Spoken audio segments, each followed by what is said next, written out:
One of my visions I have for the Agriculture Committee is to restore a robust rural economy, but also to begin to repopulate rural America. We have space for people to live, great jobs, our neighborhoods are safe, our schools are safe, the environment is clean. That's my vision. During the early years, we lived off of about $8,000 a year and had bought a mobile home, and it was used. I believe we paid $50 a month for it, and we put it on his mom and dad's property, and that's where we started. We lived there for 2 years and then bought our current home during the extremely high interest rate in the 80s of 14%. Penny was working full-time. We both actually worked 11 to 7, and then I would go to school during the day and then try to sleep a little bit in the evening before I went back to school. And so things were tight. I mean, things were challenging. So we decided to start a family. So we had to tighten the belt even more. And with GT just starting a new job at the hospital, we ended up qualifying for WIC because of the financial constraints. I can remember drawing straws, literally, to decide who was going to take these coupons from the WIC program into our local IGA, which was our local grocery store at the time, in order to be able to get the milk and other products that were eligible under that program.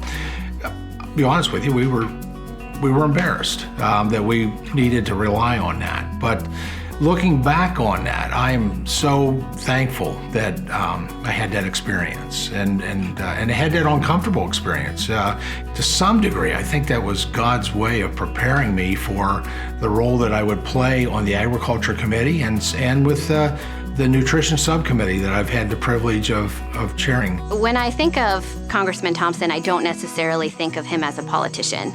He is a servant of the people because that's what he does. And he's very real, he's very honest, he listens to opinions, and he's just somebody who a lot of people know that they can go to if they have problems or questions or concerns that they want to get out. GT's a hillbilly. He lives here, he was born and raised here, he knows every person in this town. GT definitely hasn't changed since he went to Congress. He is still very much a servant of his community. GT's been a volunteer in the fire company for as long as I've been in town. He actually rescued me from the church one day when I had a stroke, and he actually rode the ambulance the whole way to the hospital with me. GT hasn't ever let me down. People listen when GT speaks because he's very charismatic.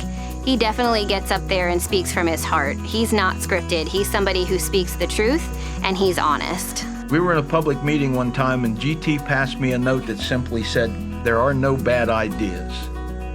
What'd you do with that note? I stuck that note in my pocket and shut my mouth. You know, my family were mostly all farmers, certainly in this area, and a lot of dairy farms. And unfortunately today, those farms lay at the bottom of a lake. Those farms were lost due to eminent domain. But I think that heritage, that passion for agriculture is in my blood because of my family history. GT didn't grow up in production agriculture, so he definitely understands the importance of looking at a bigger picture of agriculture. It's science, it's technology, it's innovation, it's sustainability, and it's educating for our future.